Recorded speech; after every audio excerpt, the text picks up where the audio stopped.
ra-iisul wasaaraha dowladda ku-meel gaarka ee Soomaaliya ayaa sheegay inuu u aadayo wadanka Kenya inay wada hadal dhex maraan dowladda Soomaaliya iyo dowladda Kenya kaas oo la xiriira sidii loo horumarin lahaa arrimaha iskaashiga ka dhaxeeya labada dowladood isagoona carabka ku dhuftay inay ka wada hadli doonaan dowladda dariska ah ee Kenya sidii loo horumarin lahaa arrimaha siyaasadda dhaqaalaha iyo militariga si loo kaabo buu yiri in labada dowladeed uu iskaashi buuxa ku dhex maro dhanka ammaanka iyo sidii loo sugi lahaa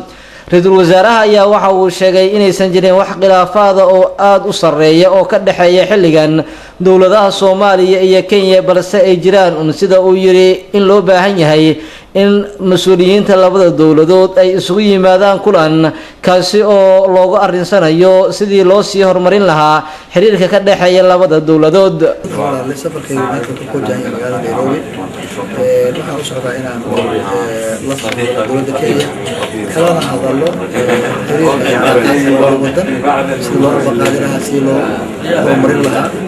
iyo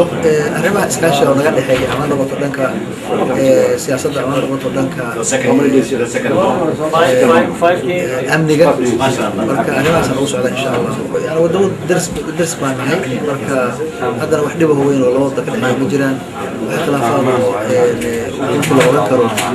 dhib u geysan kara cilaaqaadka labada waddan nama dhaxeeya marka arrimaha naga dhaxeeya xagga amniga xagga siyaasadda xagga wada qabsiga dhaqaalaha intaba ra-iisul wasaaraha ayaa hadalkaasi ka sheegay xilli uu maanta ka ambabaxayay magaalada Muqdisho isagoo kula hadlay warbaahinta garoonka weyn aadan cadde ee magaalada Muqdisho. ra-iisul wasaare Dr. Cabdiwali Maxamed Cali ayaa kula kulmay garoonka weyn ee magaalada Muqdisho wafdi ka socday bisha cas ee Imaaraadka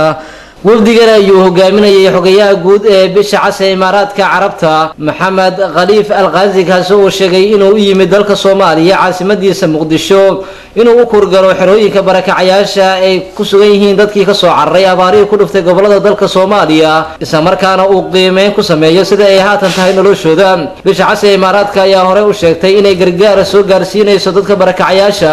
ee ku jira xerooyinka kala duwan ee ku yaala magaalada Muqdisho. markii uu soo gabagaboobay kulankaasi kadib ayuu ka dhoofay garoonka weyn ee magaalada Muqdisho ra-iisul wasaare Dr. Cabdiwali Maxamed Cali isagoona u ambabaxay magaalada Nairobi ee dalka Kenya. Cabduqaadir Cumar Cabdulle